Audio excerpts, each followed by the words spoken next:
साथियों नमस्कार, आप देख रहे हैं सुशील कुमार उपाध्याय यूट्यूब चैनल। साथियों आज की विशेष रिपोर्ट पूरे देश के साक्षरता कर्मियों के संविदा बहाली और बकाया मानदेय पर हम आप तक पहुंचाएंगे। किस तरह से तमाम साक्षरता कर्मियों का हमारे चैनल पे कमेंट आ रहा है, क्या जानकारी तमाम राज्यों से आ रही है, आज की प्रमुख खबरें क्या है, तमाम चीज़ों पर हम परिचर्चा करेंगे। और तमाम अन्य जो साक्षरता कर्मी हैं उनके बहाली और उनके समस्या को लेकर क्या जानकारी आ रही है, इन तमाम बातों पे साथियों हम पूरी अपडेट आप तक पहुंचाएंगे। तो वीडियो थोड़ा ज़रूर बड़ी हो सकती है, लेकिन इस वीडियो पर आप लोग बने रहें। साथियों जैसा हमारे लाइव स्क्रीन पर देख रहे हैं, देश का कोई प्रदेश ऐसा नहीं है जहां पर साक्षरता कर्मियों का संघर्ष जारी न हो, लेकिन तमाम परिस्थितियों के बाद जिस तरह से साक्षरता कर्मी लगातार प्रयास और प्रदर्शन किए हैं, निश्चित तौर पे उनके प्रदर्शन को हम अपने चैनल की तरफ से सलाम करते हैं। भले ही उनको सफलता नहीं मिल पाई है, लेकिन जिस तरह से वे अपनी बात को देश और प्रदेश सरकार तक पहुँचाने में सफल हुए हैं, आज ऐसा कोई भी कर्मी नहीं है जो साक्षरता कर्मियों को न जानता हो। साथियों सर्वप्रथम हम बात बिहार की करते हैं। जैसा लाइव स्क्रीन पर देख रहे हैं, बिहार का प्रदेश कमेटी लगातार शिक्षा प्रेरकों के बहाली पे काम कर रहा है और प्रदेश कमेटी का कहना है कि बहाली पर शिक्षा प्रेरकों के मुहर लग चुकी है। चूँकि 60% काम पूर्व में हो चुका था, 40% काम होना बाकी था, लेकिन एकाएक आचार संहिता लग गई और 10 सचिव जो बिहार में थे उनको प्रेक्षक चुनाव आयोग ने बना दिया, जिसके चलते उनके बहाली में अविलंब दिक्कतें आई, जिसकी वजह से आपके बहाली पर मुहर नहीं लग पाई है। हम बात कर रहे हैं उत्तर प्रदेश में, तो आज सत्यवान वर्मा 3 सदस्यीय प्रतिनिधिमंडल के साथ आज नई दिल्ली जा रहे हैं, जिसके संदर्भ में हम कम्युनिटी टैब में स्पेशल मैसेज आपको किए हैं। तो साथियों उत्तर प्रदेश की भी साक्षरता कर्मियों के मानदेय की राह आसान हो जाएगी। आने वाले समय में जैसी भी कोई अपडेट आएगी हम आप तक पहुंचाएंगे। तो साथियों लगातार पूरे देश की अपडेट हम आप तक पहुंचाते हैं, लेकिन उसके बाद भी तमाम साथियों का कमेंट आता रहता है कि साक्षरता कर्मियों का कुछ नहीं होगा।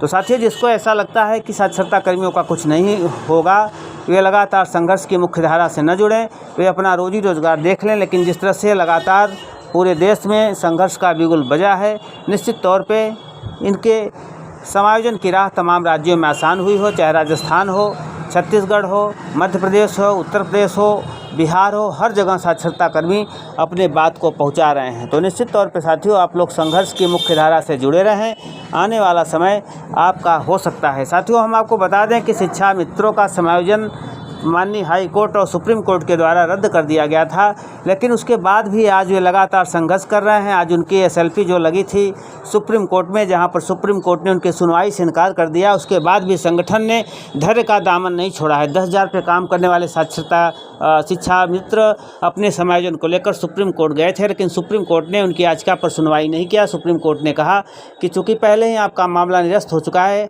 इसको लेकर हम कोई कमेंट या आप पे निर्णय नहीं दे सकते। लेकिन उसके बाद भी संगठन का कहना है कि हम लगातार प्रयासरत हैं, आप लोगों के बहाली पर हम मुहर लगवाने का काम करेंगे। आपको मालूम है ऐसी ही खबर आ रही है संविदा कर्मचारी को लेकर, जहां पर आंगनवाड़ी कार्यकर्ताओं के विरुद्ध आजमगढ़ की तमाम समूह की महिलाएं लामबंद हुई है। उन्होंने CDPO का घेराव कर उनका कहना है कि जो राशन शासन द्वारा दिया जाता है, उस राशन का बंदरबाट CDPO कार्यालय और आंगनवाड़ियों के बीच किया जा रहा है, जिसको लेकर उन लोगों ने अपनी प्रतिकूल प्रविष्टि के साथ साथ लगातार संघर्ष कर CDPO कार्यालय का घेराव किए हैं और उनसे दबाव बनाने की बात कही है कि यदि जो भी राशन बांटा जा रहा है उसमें हमारी भी सहभागिता हो।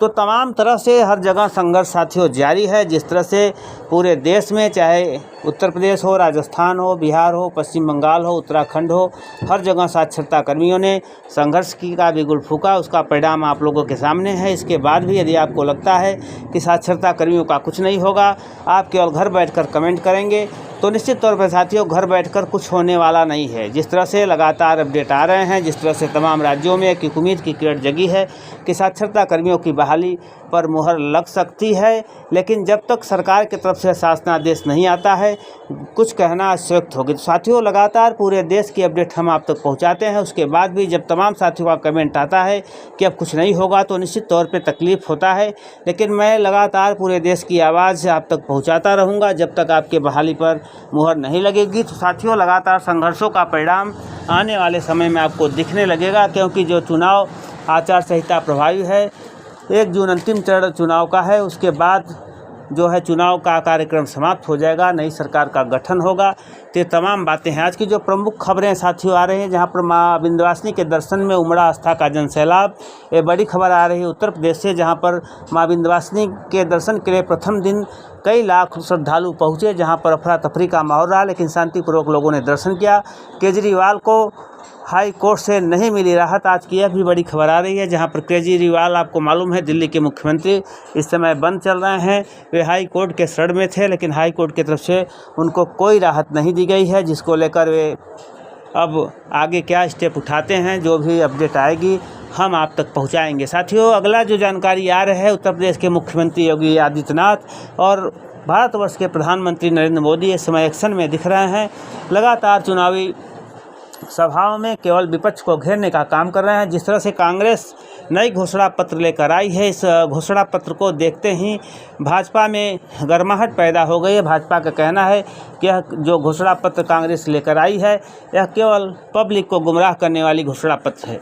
तो साथियों, लगातार पक्ष विपक्ष एक दूसरे पर टीका टिप्पणी कर रहा है। साथियों, आपका भविष्य कौन सी पार्टी तय करेगी, क्योंकि चुनाव आचार संहिता प्रभावी है। कुछ ही दिनों में आपके बूथ पर चुनाव की प्रक्रिया प्रारंभ होगी। तो साथियों, आप लोग इसका हिस्सा बना रहे हैं, और जिन साथियों को लगता है कि साक्षरता कर्मियों का कुछ नहीं होगा, वे दूसरा कोई जॉब ढूंढ लें, क्योंकि जो लोग आसानित हैं, जिनका परिवार भुखमरी के कगार पे है, जिनके परिवार के लोग हमारे बीच नहीं रहे हैं, पैसे के अभाव में तमाम साथी दम तोड़ दिए हैं, उसका दर्द वही लोग समझेंगे। लेकिन जो घर बैठकर केवल चाह रहे हैं कि हमारा संविदा बहाली हो जाए, बकाया मानदेय मिल जाए, तो साथियों, बिना सहयोग के, बिना घरों से निकलकर कुछ होने वाला नहीं है। क्योंकि जिस तरह से सत्यवान वर्मा इस समय नई दिल्ली आपकी समस्या को लेकर पहुंच गए हैं, जो जानकारी निकल कर आ रही है, और कुछ ही क्षणों में उनकी मुलाकात प्रौढ़ शिक्षा महानिदेशक से होगी और पूरे देश के साक्षरता कर्मियों की समस्या रखेंगे। तो साथियों, उन पर विश्वास रखें, उनका सहयोग करें, जहां भी वे ऑन करें उनका सहयोग दें। ऐसे ही अपडेट बिहार से, जहां पर बिहार की प्रदेश कमेटी जो बातें बता रहा है। तो साथियों, बहुत दिन यह जो तमाम पार्टियां हैं, जो तमाम संगठन हैं, आपको गुमराह नहीं कर सकती, जब बता रहे हैं बिहार में कि आपके बहाली पर मुहर लग चुकी है। चूँकि तमाम जो निदेशक हैं, उनको पर्यवेक्षक बनाने की वजह से आपके कार्य संदर्भ में लेटर नहीं जारी हो पाए हैं। तो साथियों, आपको वेट के सिवा कुछ नहीं है। जिसको लगता है कुछ नहीं होगा, तो साथियों, महीने 2 महीने में सारी स्थिति क्लियर हो जाएगी। आपको बहुत दिनों तक नहीं रोका जा सकता। जिनको लगता है इस चैनल पे गलत जानकारी दी जाती है, तो साथियों, उससे निवेदन है कि दूसरे चैनल पे जा सकते हैं।